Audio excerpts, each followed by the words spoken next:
जैसे मैंने 2008 में कहकर गया था कि बापू निष्कलंक है, निष्विरोध है, भारत माता के सच्चे सपूत और संत समाज के शिरोमणि हैं। आज इस सभा में मैं इस जो बैठे लोग हैं उनको खोल के आंख दिखाना चाहता हूं। एक घटना से बापूजी आपको याद होगा, रामचंद्र वीर ने गोहत्या के लिए आंदोलन किया था, अनशन की थी। 184 दिन अनशन चला था दिल्ली में। तब प्रभुदत्त ब्रह्मचारी और करपात्री जी महाराज ने गोहत्या आंदोलन चलाई थी। श्रीमती इंदिरा गांधी उस समय प्रधानमंत्री थी।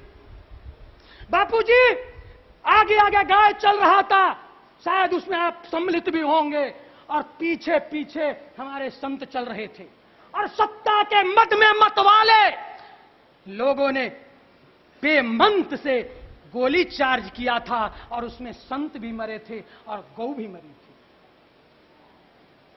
करपात्री जी महाराज का वह विज्ञप्ति, उस समय मीडिया नहीं थी, उस समय पेपर मीडिया थी, आर्यावर्त और केसरी में छपा था। कल्याण गौ अंक विशेषांक निकाल के देखो।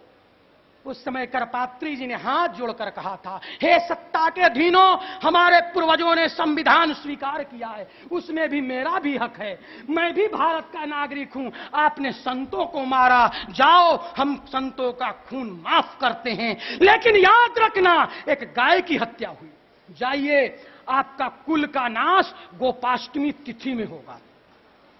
सब लोग भूल गए, मैं नहीं भूला, मैं नाम दे रहा हूं। अब संजय गांधी मरे आकाश में, तिथि था गोपाष्टमी। इंदिरा मरी आवास में, तिथि था गोपाष्टमी। राजीव मरे मद्रास में, तिथि था गोपाष्टमी। संत अवज्ञा करुफल जैसा, मैं रामचरितमानस का उद्घोष कर रहा हूं, संत अवज्ञा करुफल जैसा, जरई नगर अनाथ कर जैसा। मैं भारत माता को बचाना चाहता हूं। यही बात जयेंद्र सरस्वती के समय में सबसे पहले बापू ने जयललिता से कहा था, जयललिता जी इतना बड़ा मत कीजिए क्योंकि विनाश आ जाएगा। नहीं लोग समझे, एक सुमानी में जयललिता जी की और केंद्र की सरकार की औकात सामने आ गई।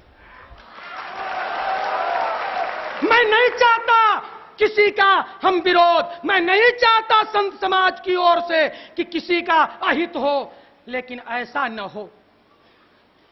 हम भी मानव हैं, हम भी भारत माता के राम का भजन करने वाले एक उसके भक्त हैं। अरे दिन भर एक मजदूरी करता है तो उसको भी शाम को पगार मिलती है, लेकिन जिसने अपने जीवन के 84-85 वर्ष तक राम का नाम लेकर जिया,